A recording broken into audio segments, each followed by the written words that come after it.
Tongan i pau khara mayam da update tawjarake ahan bada lamlai 360 na thagalpa post ama ka share tawjage jiri bam dagi laklaga leiba kuki khul kaifundai area da tilhau pudun lakpa Rongmei Nagagi Truck ama Kukisingna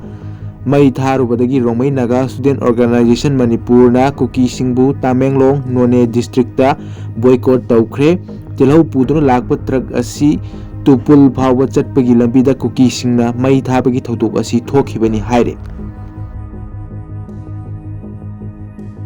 atopa i pau amada pochagi mamal hena yolamba wholesale dukan sing MSF na thingjin khre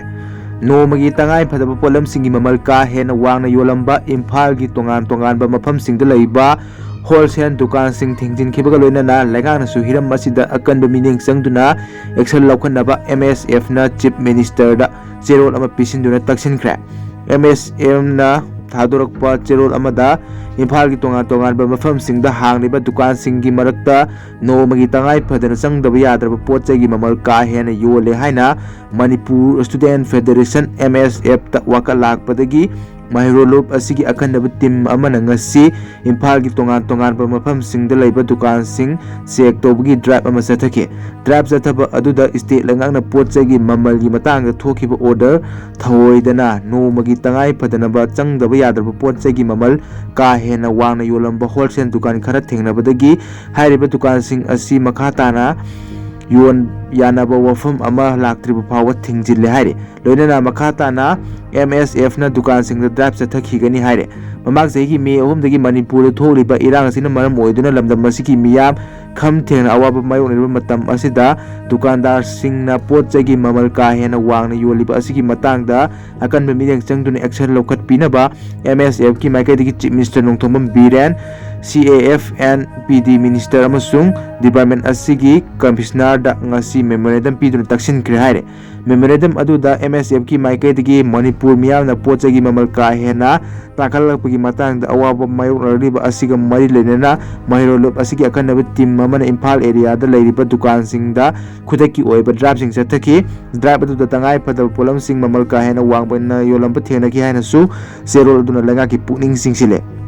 Zero duna hai mamang tha October marida Manipur langa ki Consumer Affairs Food and Public Distribution Order ama thoktuna pochai gi mamal dukan gi mamang da ningthina thetuna miyam da khanghanna ba hona khrabasu hairiba asi thawoidre dukan ayamba pochai gi mamal thet tabaka loinana dukandar singna makoi gi yoning ba mamal da pochai yonbagi thabak sathari maram asina athuba matam da hiram masida akanba mireng changbiu haina memorandum aduda taksile amaromda imagi mairana su pochai gi mamal hena yoliba sing section wa thamrapaga loinana hiram masida akanba drive horagani haina fongdokre ofam asi Manipur Press Club ta pamising unaba amada fongdokhibane atopa pau amada mamal hendana yonaba warep lawmin na khre ngasi kopogo mi student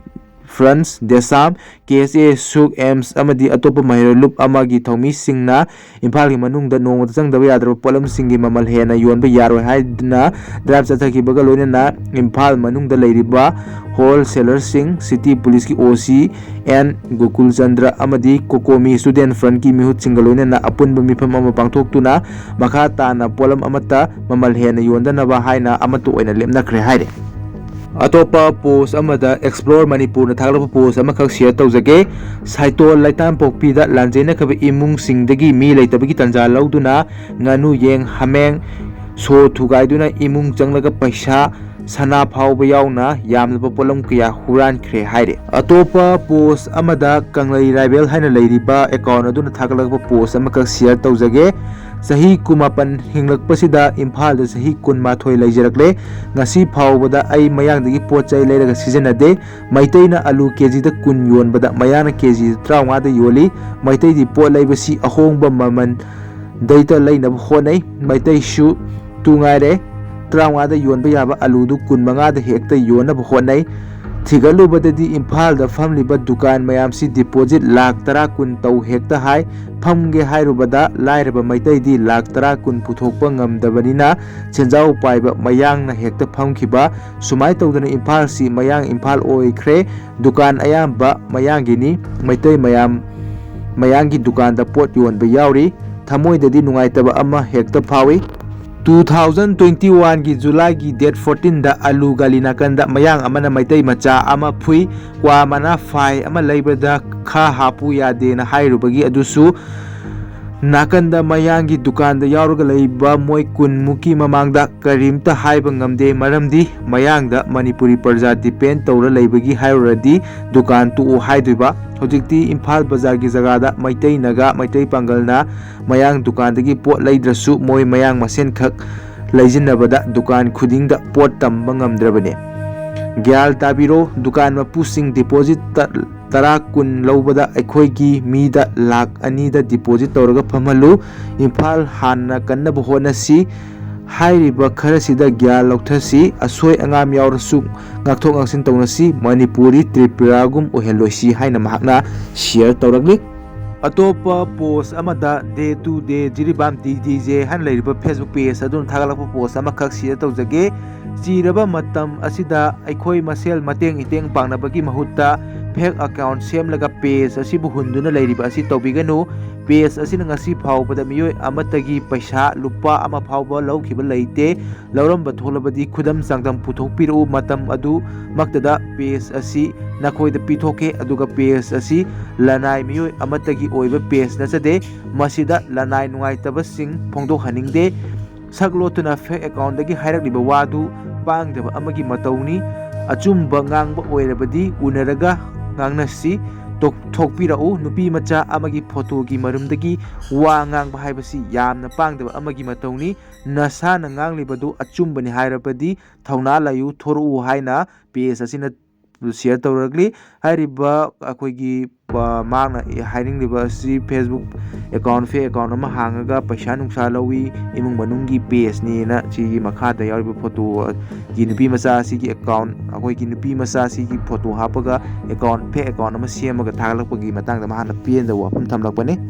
अतोपा post अमदा इबोतोंबी संगाफम हाइन लेरिबा account अखोइगी जिरिबामदा लेरिबा OC इबोतोंबीना थागलकपा post अमखक शेयर तौजगे आइगी पर्सनल लाइफ ता दब कसु तौरक सारी तौरकनु को करिसु कानारोय no one is above the law and I am proud to be a cop and always will be a cop fine अमहागना share तौरगली Jiri the थोखिबा थौदोकसिंग अदुगी मतंगदा मंगोंदा खोइगी कुकीसिंगना दब तौरकपगी मतंगदनि महाना फोंदोकनिंगनिबा वाफम आसी